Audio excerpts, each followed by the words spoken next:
Salut les gars, et bienvenue pour cette toute nouvelle vidéo à la française. Aujourd'hui, je ne suis pas tout seul, je suis avec Hippo. Salut Hippo. Salut. Et je suis avec JB. Salut JB. Salut. Aujourd'hui, on se retrouve pour un nouvel épisode où on en discute. On va revenir donc sur l'enchaînement Dauphiné Tour de Suisse en vue du Tour de France.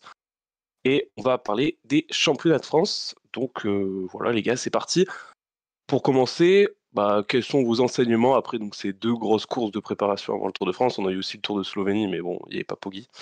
Donc voilà, pour vous, quels sont les grands gagnants et les grands perdants?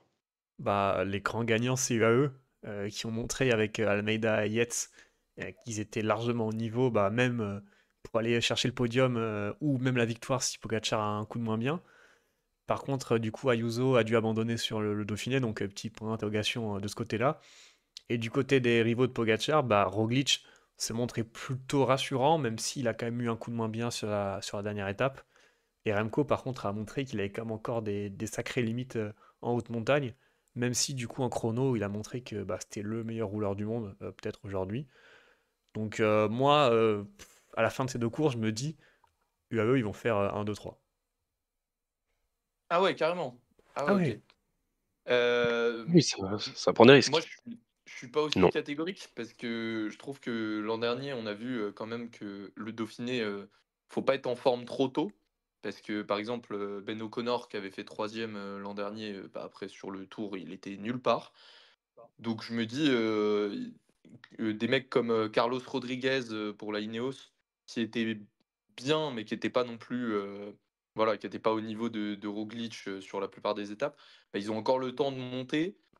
Et voilà, par exemple, si Lorenz de Plus est au même niveau en tant qu'équipier et que Carlos Rodriguez continue à progresser encore un peu, ça peut être pas mal. Lorenz de Plus qui m'a pas mal impressionné sur ce Dauphiné.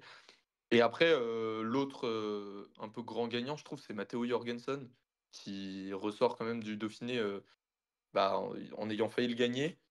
Je l'attendais pas du tout à ce niveau et si Vingegaard est pas vraiment remis, il sera sûrement, leader et il pourra tenter, peut-être un top 5, je sais pas, hein, faudra voir. Même s'il a aucune référence sur 3 semaines, il est quand même très, très en forme cette saison, quoi. Et Derek J, troisième du coup de ce Dauphiné, qui a Non, gagné pas de l'étape 2 ou 3. Ouais, est-ce que c'est un super pic de forme? Est-ce qu'il est en plus 8 ou est-ce qu'il peut récidiver sur juillet, en tout cas aller peut-être chercher une étape, ou est-ce qu'il va se mettre à jouer le général, tout simplement? Il me semble qu'on en avait parlé déjà dans la vidéo des coureurs à suivre pour cette saison, non? Des Reggae. J'ai On entendu. a parlé C'est de vrai tous qu'on ceux en avait qui parlé. performent de toute façon, donc tous ceux qui performent, on vous l'avait annoncé Et, dans la vidéo. et ouais, Sauf Alexis Fort-Prost, du coup. assez impressionnant. Après, qu'il soit fort en montagne, ça m'étonne pas. Qu'il soit à ce niveau-là, je trouve ça quand même un peu plus étonnant. Mais quand on se souvient de son Giro l'an dernier, il était quand même très fort, même sur des étapes de haute montagne. Donc ouais, plutôt fort. Il prend une étape. En plus, il est tellement complet que sur le Tour de France, il y a quand même pas mal de courses qui pourraient lui convenir. Donc moi, je pense que ouais, il ira chercher une étape sur le Tour de France. Et d'ailleurs, on en a parlé plus longuement dans la vidéo Israël qui est dédiée dans la série En route vers le Tour. Ouais, et JB, tu parlais de Remco, non, Hippo, tu parlais de Remco, pardon. Franchement, moi, je suis pas trop inquiet. Il l'avait prévenu, de toute façon, avant son Dauphiné, qu'il serait pas en forme. Il a quelques kilos en trop, à mon avis, il va perdre un petit peu de poids encore. On a vu qu'en tout cas, sur le chrono, il avait toujours le niveau. Sachant que, comme il y aura beaucoup de chronos sur le tour, ça va forcément l'avantager.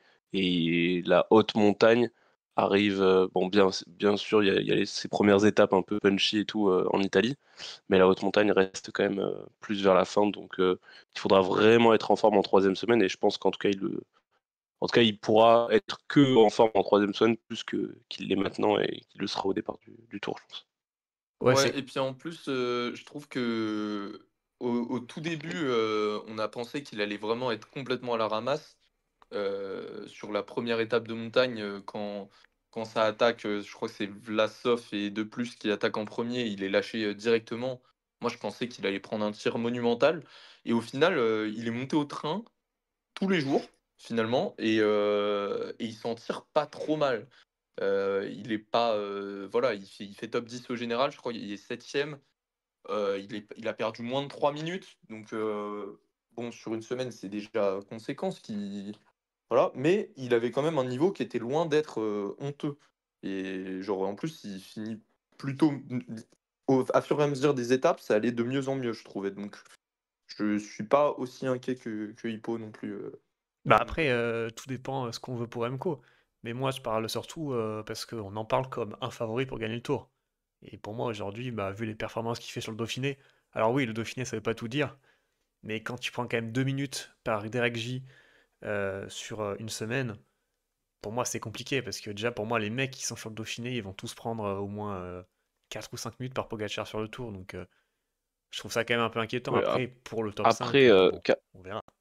Carlos Rodriguez prend 30 secondes par Derek J et Carlos Rodriguez, on connaît ses performances, que ce soit sur le Tour, avec ses différentes victoires sur les courses de début de saison. Donc c'est peut-être plus Derek J qui surperforme que les autres qui sous-performent. Bien que Remco est entre guillemets sous-performé par rapport à ce qu'on doit en attendre. Mais de toute façon, la réponse, ça sera en juillet. Il y en a un qu'on n'a pas évoqué, c'est quand même David Gaudu aussi, qui, là, pour le coup, vaut il mieux pas part de l'évoquer. encore plus loin. Il part encore plus loin. Si Remco est dans la merde, entre guillemets, qu'en est-il de David Gaudu, quoi? Il va falloir viser les étapes, hein, parce que c'est pas le classement général qui va le satisfaire cette année, je pense. Voilà, il termine 15e, à plus de 10 minutes, perdre 10 minutes sur une semaine, sur un Roglic qui franchement, alors je vais le dire, mais il m'a pas paru exceptionnel, mais bon, il m'a rarement paru exceptionnel de toute façon, Roglic, c'est un peu son style aussi. Mais bon, sur la dernière étape, on a bien vu qu'il était un peu ric-rac quand même. Ce qui, malgré, en fait, Roglic m'a pas tant rassuré que ça, malgré le fait qu'il ait gagné le classement général.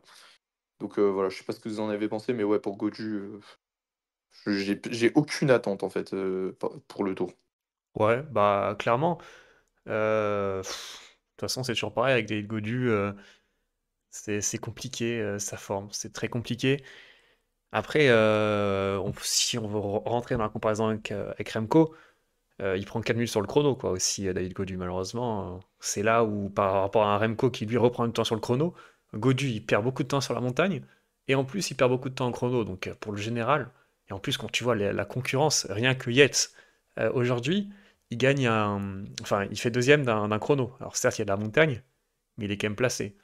Donc, Gaudu, aujourd'hui, même pour un top 10 sur le tour, je trouve que ça va être très compliqué. Après, les top 10, avec les différentes échappées, des fois, certains, s'il fait une Guillaume Martin, tu vois, il peut se replacer pour un top 10, peut-être. Oui, enfin, Guillaume Martin, Maintenant, c'était ce pas la qui est, même ce qui concurrence est- quand même. ce qui est vraiment étonnant avec Godu sur le chrono, c'est que j'avais souvenir, l'année dernière, c'était quoi, un chrono en Algarve où il faisait top 5. Enfin, il y avait des chronos où il n'était pas non plus dégueu, tu vois. L'année dernière sur Paris-Nice aussi. Et puis là, bah, cette année, apparemment, il n'a pas du tout travaillé le chrono. Mais bon, c'est quand même étonnant quand tu es un leader de ne pas travailler le chrono, sachant que, en plus, c'est pas ton point fort, donc tu t'y vas pas avec des facilités. Et après, si pour essayer de se rassurer, on sait qu'il réussit rarement ses dauphinés, même quasiment jamais. Et ensuite, il est quand même un peu mieux sur le tour. Alors l'année dernière, il était quand même catastrophique, mais là, c'est quand même toute l'équipe Groupama FDJ qui est pas trop bien sur ce sur ce Dauphiné. Donc, on peut espérer se dire que l'équipe va, avec la surcompensation, une semaine un peu compliquée, puis de la récup, et ça va remonter à la hausse, mais Ouais, c'est enfin, pas non plus. Enfin voilà, moi, ça va falloir cet que la argument tendance. de dire le Dauphiné machin, je trouve qu'il marche pas beaucoup parce que l'année dernière, il rate son Dauphiné, mais derrière son Tour de France, c'est catastrophique. Et en 2022, ok, il fait pas un bon général, mais il va quand même gagner une étape au sprint devant Van Aert, quoi. Donc c'est dire qu'il Ouais, a quand même des bonnes ouais, jambes. bien sûr. Et Mm. ok, derrière, il fait un bon tour. Après, quatrième du Tour 2022, face à une concurrence hyper faible. Là, je sais pas, mais la concurrence qu'on va avoir sur le Tour de France, je sais pas si on a déjà vu ça dans les dernières années. Ça va être quelque chose d'assez exceptionnel. Mm, mm, mm. Et les mecs ouais, qui jouent le top 10, ils auraient pour moi joué le podium dans beaucoup, beaucoup de Tours de France. Donc, Gaudu, Ouais. malheureusement, le général, ça va être compliqué. Et ce serait bien qu'il aille plutôt chercher des étapes que s'enfermer dans le général comme d'habitude. Après, si on peut juste souligner une petite satisfaction pour la FDG, c'est quand même Grégoire, qui a vraiment été pas mal sur ce Dauphiné à l'attaque. Il a fait deuxième d'une étape, puis il est pas loin de gagner une autre. Bah, Donc moi, j'ai envie de te ça va dire, être intéressant de le voir sur le Tour de France. Et il va peut-être enlever un peu de lumière à Godu qui va pouvoir faire ses trucs de son côté, pardon. Et Grégoire qui va essayer de s'amuser dans les échappées, quoi. pour finir, il y a Chicone qui fait un Dauphiné énorme, comme l'an dernier. Donc, est-ce qu'il fera le même tour que l'an dernier? On lui souhaite, Mm. même si Bon, bon, on lui ce souhaite serait de mieux faire, qu'il on ramène lui une souhaite victoire d'étape, mais de faire mieux quand même que. Enfin, bah, il ramène le maillot à poids, c'est déjà oui, une mais belle moi, satisfaction l'an je dernier. trouve qu'il pourrait aller chercher une Mais oui, étape pour le coup, bien sûr. vu son niveau. Je lui souhaite de gagner 6 étapes et de ramener le maillot jaune aussi, mais ça, voilà, je pense que c'est un peu compliqué. Et Oyar Lascano aussi, qui a fait un gros Dauphiné pour la Movistar, inattendu en plus. Un peu comme Derek G, bon, dans une moindre mesure, parce qu'il finit pas avec les tout meilleurs, mais très impressionnant aussi. Et je suis étonné, Hippo, que t'aies pas parlé de ton chouchou Jay Hindley, qui fait que 20e. Alors certes, il était équipé pour Roglic, mais bon, on l'a bien vu, Vlasov fait quand même un bon général. Ouais, mais Il avait pas l'air trop en forme, mais après, bon, Hindley, c'est voilà. un peu toujours comme ça. C'est un peu le mec qui va être en forme sur le Tour de France. Mais c'est vrai que j'ai quand même l'impression que Vlasov lui est un peu passé devant Dans la dans hiérarchie, la ouais, je suis hiérarchie. d'accord. Après, Vlasov, sur 3 semaines, il n'y a pas encore trop de grosses références. Et Ouais. Vlasov, c'est quand même hyper irrégulier. Il peut quand même s'écrouler assez rapidement. Là, rien que sur le Dauphiné, il y a 2 étapes où il est très fort. Et sur la dernière étape, il est quand même un peu moins bien. Donc, je pense quand même Mm. que sur 3 semaines, Hindley est meilleur. Mais de toute façon, à mon avis, ce sera tout pour Roglic pour la Bora. Exactement. Non, et du coup, sur le Tour de Suisse, bah, du coup, on l'a dit, la victoire des UAE, un bon Bernal encore, hein, qui confirme sa bonne saison, bien qu'il était moins bien sur ce chrono là, sur la dernière étape. Est-ce qu'il y a des coureurs en plus qui vous ont marqué? Bah, le petit Richie Tello, on en avait parlé en début de saison, qui a été quand même assez impressionnant. Enfin, moi, je l'attendais pas du tout à ce niveau-là. Après, il y a pas mal de leaders qui ont déçu, donc finalement, voilà, il est là, il perd quand même plus de 3 minutes, il fait top 5 quand même. Donc, je suis pas sûr qu'il aurait pu faire aussi bien sur le Dauphiné, par exemple. Mais, ouais, je m'attendais pas du tout à le voir aussi fort. Mais ouais, comme j'ai dit, il y a pas mal de mecs qui ont déçu. Je trouve que Enric Mas a été extrêmement décevant. Pourtant, il est dans le top 10. Donc, que dire de Félix Gall qui est encore plus loin? Puis voilà, c'est déjà deux gros noms qu'on attend pour le classement général et qui, moi, m'ont pas impressionné. Sianuche Brooks qui était cataclysmique, Lenny Martinez aussi. Alors bon, eux, normalement, ils devraient pas jouer le classement général du Tour, donc on va pas les Bah, incriminer, mais il sera pas sur le Tour surtout, du coup. ouais, mais justement, c'est pour ça que on va pas les incriminer. Mais quand même, c'est quand ils sont sur une course, j'attends plus d'eux qu'une 30e place ou quelque chose comme ça. Enfin voilà, c'est un peu décevant. Quand tu les vois s'aligner, tu te dis qu'ils vont jouer les premiers rôles. Enfin, je sais pas, à moins que je sois fou, mais, euh, mais voilà. Bon, donc voilà, c'est à peu près. Moi, je voulais parler de l'équipe Cofidis, vu que Brian Cocard a gagné une étape. Alors ça, pour le coup, je m'y attendais pas du tout, du tout. Mais l'équipe Cofidis revient bien, je trouve, pour le Tour. Enfin, après, à mettre entre très gros guillemets, hein. Mais quand on voit d'où il venait après le début de saison, quand tu vois Brian Cocard qui gagne, et même Guillaume Martin sur le Dauphiné que j'ai trouvé très intéressant et qui monte en puissance, moi je me dis qu'ils ont peut-être un truc à jouer sur le Tour. Après, attention, parce que du coup, Izagir a été obligé d'abandonner sur le Tour de Suisse, donc à voir. Mais moi, la Cofidis, ils m'ont beaucoup rassuré sur ces 2 courses. Et puis Brian Cocard qui remporte une deuxième victoire avant le Tour, ça fait plaisir. Alors sur le Tour de France, ça risque d'être quand même compliqué, mais bon, sait-on jamais. Ouais. Oui, surtout C'est que sûr que pour bon. la gagner, il a fallu que Dely déchausse, enfin non, déraille. Donc c'était quand même, voilà quoi. Ouais, après, on sait pas s'il aurait gagné. Enfin bon, on va pas refaire le monde, de toute façon. Il avait qu'à pas avoir de problème. Il Donc avait de qu'à lui, ça lui émuler arrive sa souvent, non? chaîne. Il avait qu'à émuler sa chaîne. Ouais, et puis De lui, ça lui arrive souvent quand même dans le ouais, final ouais, d'avoir voilà, des c'est ça, problèmes. exactement. S'il arrêtait aussi de Donc bon. martyriser sa chaîne et d'un peu mieux l'entretenir, peut-être que ça arriverait pas. Si renforcer le matériel. Non, et après, ouais, pour revenir sur Lenny. Lenny, ouais, ça a été quand même assez impressionnant de voir son irrégularité, quoi. Il a impressionné par son irrégularité, pardon. Un très bon chrono aujourd'hui, enfin sur la dernière étape, pardon. L'étape qui a été raccourcie, là, bah, il était aussi très bien. Mais par contre, dès qu'il y avait des étapes plus longues, des enchaînements de cols, etc., là, c'était assez compliqué. Donc, bon, je pense que tout simplement, il est peut-être pas trop en forme. Mais en tout cas, il montre quand même que quand il est en forme, il peut jouer avec les meilleurs. Donc ça, c'est cool. Et Valentin Paré-Peintre aussi, qui a été excellent, surtout sur le début là, du Tour de Suisse. Donc nos Français qui sont toujours là. En fait, c'est un peu Paré-Peintre, Martinez, ça reste toujours un peu les mêmes jeunes coureurs français qui performent. Donc même avec Grégoire sur ce début de saison. Donc voilà. Et ensuite, bah, du coup, c'est sûr que c'est difficile de savoir pour les UAE si est-ce qu'ils sont réellement au-dessus de la concurrence, parce que cette concurrence du Tour de Suisse, ça sera pas la concurrence du Tour de France non plus. Je pense que Roglic est un ton au-dessus de Skelmos, de Bernal et compagnie, Carlos Rodriguez aussi. Donc voilà, faudra voir, mais c'est sûr que si ils sont pas encore au top, alors soit ils sont en pic de forme au Tour de Suisse, ce qui me paraît étonnant, mais s'ils montent encore en puissance, ça va faire très très mal sur le Tour de France avec Pogacar, qui pourrait très bien abandonner, ça serait quand même un UAE qui gagnerait, quoi. Ouais, après, les pics de forme, on sait que c'est une science, mais qui est pas toujours très précise, donc faut se méfier quand même, hein. Je disais l'an dernier, on a vu avec Ben O'Connor, on l'a déjà vu avec plein d'autres année après année. Tu peux être très en forme une semaine, 2 semaines avant le tour, et au final, en troisième semaine du tour, t'es complètement à la ramasse, quoi, et voire avant ça, donc faudra voir. Après, eux, comme ils sont équipiers, au pire, ils sont à côté de leur pompe et ça change rien parce que Pogacar est trop fort, on verra. Mais ouais, moi ça m'emballe pas pour eux quand même d'être si fort si longtemps avant le tour quand même. Ça me met une petite question à ce niveau-là, quoi.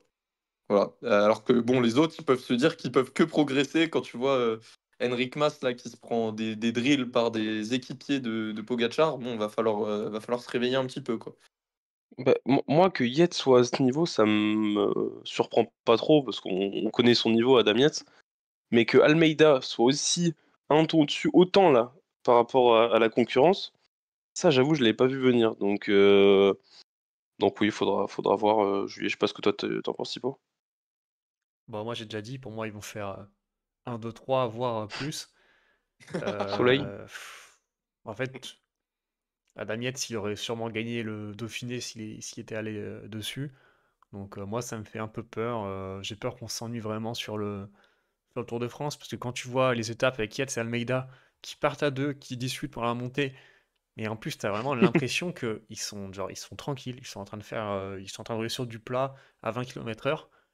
Et derrière, Non, bah, moi, ce qui me choque, c'est leur arrivée. Leur arrivée, même pas un sourire. Alors, je sais plus, si c'était sur l'étape 7 ou l'étape 8. Ouais. Ils arrivent, les mecs sont même pas contents de gagner. Ah, mais ouais, allez, donnez votre victoire à quelqu'un d'autre, je sais pas, faites quelque chose, mais là, ouais, c'est un peu grisant quand même. après, c'est vrai que ouais, c'était pas du coup. Enfin, ce sera pas la concurrence vraiment qu'il y aura sur le tour, à part peut-être Bernal, mais Bernal, ça me semble quand même un peu court pour jouer un podium sur le Tour de France. Mais quand même, faut quand même le faire, faut quand même être à ce niveau-là sur toutes les étapes et être aussi au-dessus. Donc bon, on va dire que à eux, ouais, il y a quand même une énorme équipe et que sur le Tour, ça va faire très mal. Et il faudra voir, ouais, du coup, Ayuso, s'il sera remis, normalement oui, pour le Tour de France. C'est sûr. Bah, je pense qu'on a fait le tour. En tout cas, bah, on va suivre ça de près dans les prochaines semaines avant ce Tour de France. Avant de terminer cette vidéo, on va peut-être parler un petit peu des championnats de France qui ont lieu du coup avec le chrono, il me semble, ce mercredi et la course en ligne ce dimanche. Oh, bah, petit prono qui va gagner le chrono, qui va gagner la course en ligne. Honnêtement, je sais Chrono- pas trop. Le chrono, on dit la même chose tous les ans de toute façon, donc ça va se jouer avec Cavagna, avec Armirail, avec Benjamin Thomas. Je vois pas bien qui peut s'interposer entre ces trois-là, hein. Je sais pas si vous avez un nom en Kevin tête. Vauquelin aussi, attention quand même. Ouais, mais vu la Parce Ouais, que semaine sur un qu'il va bah, parcours à qui est faire, voir parce assez. que C'est un parcours pour le quand même coup, il a assez beaucoup. vallonné, donc c'est pas un chrono tout plat, quoi. après Romain Mais Grégoire aussi roule plutôt bien, mais pour moi, ça va jouer entre Ouais, non, Grégoire, quand même. Armirail et peut-être Vauquelin, mais Armirail, je le mets quand même bien au-dessus du reste de la concurrence. Ouais, c'est vrai ouais, qu'Armirail va être à surveiller. Ouais. pour le coup, Vauquelin, on n'en a pas parlé, mais très très décevant cette semaine quand même. Moi, j'en attendais beaucoup plus qu'une 42e place anecdotique sur le Tour de Suisse quand même. Il y avait des bons espoirs de le voir figurer, même au classement général, on pouvait espérer un petit peu. Bah là, enfin, ouais, il est à côté de ses pompes, donc faudra voir. Ouais, c'est sûr. C'est sûr. Donc, ouais, moi, je vais dire pour le chrono, en vrai, faudra quand même faire attention à Cavagna. Mais là, Cavagna, il y était sur le Tour du Suisse en plus. Oui, il y Et était, je il a crois fait qu'il a une fait, performance. il a fait un prologue catastrophique. Il a, il a brillé par son absence. Et non, bah oui, Armirail, je pense que c'est le grand favori du coup. Surtout quand on a vu son Dauphiné. Et bah, sur l'épreuve en ligne, ça va être un duel FDJ, Décathlon, je pense. Surtout, alors Hippo va nous dire Arnaud Démarre, mais sur un parcours quand même un petit peu vallonné, Vu sa forme, ça risque. bah, dans ses meilleures années, il aurait pu le gagner. On se souvient, Ah, ça me paraît être Oui, juste quand même, hein. en dans ces. 2020, il met la misère Ah à oui, la en Philippe, quoi. 2020. Mais bon, là, ouais, Oui, en là, ça va 2020, être un peu en plus 2020 compliqué. quand il était avec FDJ et qu'il y avait 60 coureurs autour de lui, quoi. Donc Voilà, à oui. l'Arca, il en aura quelques-uns aussi, mais bon, ce sera Donovan Grondin, donc c'est Mais, pas la même chose. mais du coup, il y a Paul Pénouette, mais malheureusement, il est tombé. Alors, je sais pas comment il va depuis là, mais il est tombé sur le Tour de Slovénie. Oui, alors qu'il revenait Donc, déjà de. Enfin, qu'il revenait depuis un petit moment maintenant, mais déjà ouais, il revenait de d'une grosse blessure, ouais. chute. Bah, Donc, Ouais. mais parce que ça me là, paraît je un peu vois dur quand quand même même pour lui sous le cœur. 3600 mètres de dénivelé positif. Paul Pénouette, ça m'étonnerait qu'il passe, quoi, quand même. Mais Bon, c'est quand même un bon. C'est un peu un cocard, quoi. Et donc, évidemment, Brian Cocard sera aussi un des favoris. Quand avec on a vu ce. Zingle aussi. Peut-être. Non, mais du coup, plus sérieusement, comme tu as dit, pour moi, ça va être un duel entre FDJ et AG2R. Et quand on voit la forme d'AG2R, je pense que le champion de France sera parmi eux. Parmi les Godon, les Ah, mais ils ont. Cosnefroy, les Lapera, les Paré Ce sera Peintre, Clément les Berthet. Gautra. Clément Derrière, Berthet. du côté de la FDJ, il y a Madouas, qui on sait jamais, hein. Madouas sur un jour, en plus si la course est usante et tout, attention. Romain Grégoire aussi qui est en forme. Bah, David Godu, ça reste quand même David Godu. Mais Ouais, quand on mais. voit la force du collectif des Décathlon, bon, moi je pense pas qu'il y ait trop de suspense. Je sais pas du tout par contre si Alaphilippe les fait. S'il les fait, pourquoi pas surveiller, mais c'est sûr que quand il y aura des mecs qui seront à 30 en équipe face à lui, c'est quand même un peu compliqué. Il y aura aussi la Total et l'Arkea qui auront quand même des choses un peu à jouer. Donc moi je pense que ça peut être intéressant. En vrai, le championnat de France c'est toujours quand même assez intéressant. Ouais, c'est toujours Ouais, et sympa de puis c'est suivre quand même ça. un des plus beaux maillots du peloton, donc c'est assez prestigieux. Mais par contre, Top il comme les porte malheur Françaises. apparemment. Mais Euh, bon. De quoi? Bah, il porte malheur un peu quand même, parce que le dernier bon français Non, alors, champion de France, c'est Arnaud oui, Démarre. ça c'est parce que Valentin Madouas, il a décidé d'être en pic de forme sur une journée l'année dernière, et Oui, ça a enfin été sur les après, championnats de France. Cavagna et puis Sénéchal, ils ont décidé de faire pareil, mais bon, ça c'est un autre débat. Allez, bon. Allez, hop. Enfin bref, voilà, donc c'est la fin de cette vidéo. Ben, merci d'avoir été là. N'hésitez pas donc à aller regarder notre série sur le Tour de France, où on sort les previews des équipes. Il y en a certaines qui ont été vues par moins de personnes que j'ai de personnes dans ma famille, donc voilà, c'est quand même assez compliqué. Et puis on se retrouve du coup très vite pour un prochain On en discute, ça sera sûrement la preview du Tour de France. Donc voilà. Salut les gars!